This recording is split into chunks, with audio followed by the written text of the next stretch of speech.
Are you lonesome tonight? Do you miss me tonight? Are you sorry we went to Domino Pizza?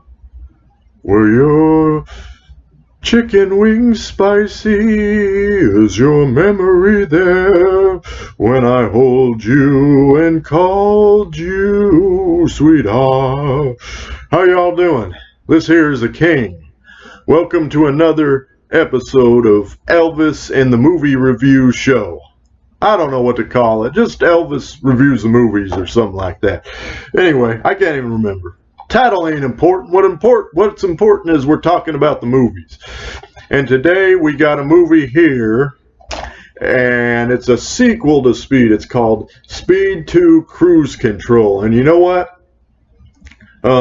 I heard that Keanu Reeves didn't want to star in this or be in it at all because he didn't like the script or anything. That probably was a very wise decision. Admittedly, it was. But, you know, he probably would have made it a little better because we're familiar with this character and he did such a good job in the first one. This movie is not terrible. No, it's really not terrible. And it's not really that good either. It's kind of mediocre with some really good special effects, you know, some good acting too, not terrible, some real cheesy stuff, some stuff that doesn't work, you know. Sandra Bullock is good in this once again, and she still can't drive. She's pretty good. And there's another guy in here called Jason Patric, who's he's Keanu Reeves' stoic replacement guy. Kind of generic, you know. I didn't like him as much as Keanu Reeves, who did a better job. You know, he's very cool, Keanu Reeves, but this guy does a pretty good job.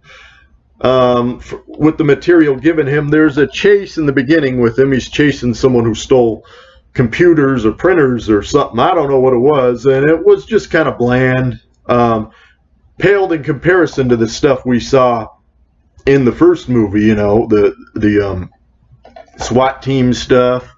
Before the before the bomb on the bus stuff, there was a SWAT team stuff, and yeah, so this is it's okay. It's not great, but it's not terrible.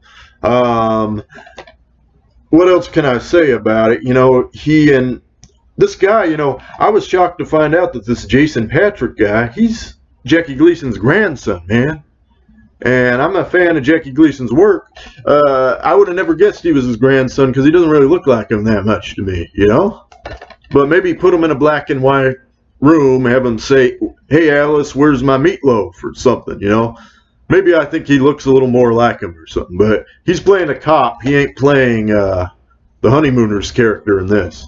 And, you know, there's some good parts like the ending, you know? If you like a lot of special effect, practical special effects when this boat hits the docks and it hits all these little boats and there's people jumping out of the way and stuff, that's very well done, you know. And there's a few amusing scenes in the movie, you know.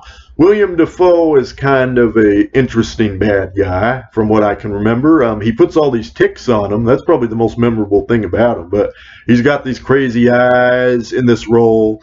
And he was cast very well, I think, is the bad guy, you know. And, you know, he was mad or bitter about something, kind of like Dennis Hopper's character in the first movie. But this is just okay. You know, if you're really bored and you like the first movie, go ahead and watch it. But I just would rather watch the first movie probably. But it's not real bad. And I guess it's produced and directed by the same person, Jan DeBont. I've heard that name before. It's not a bad movie. It says screenplay by Jeff Nathanson. I think Nathanson wrote the Rush Hour movies, if I'm not mistaken. He did a pretty good job with those movies. I found them entertaining, you know, kind of silly entertainment. This is not as bad as people say. I would give this probably a 5 out of 10. You know, I don't think it 1 or 2. I think that's being too harsh. I think it's just fair. It's average. You know, it could be worse. It could be better. I don't think it's as bad as Caddyshack 2, which I haven't even seen, but is just legendarily bad. Legendarily bad. This is just more, you know, mediocre, average. There's just some.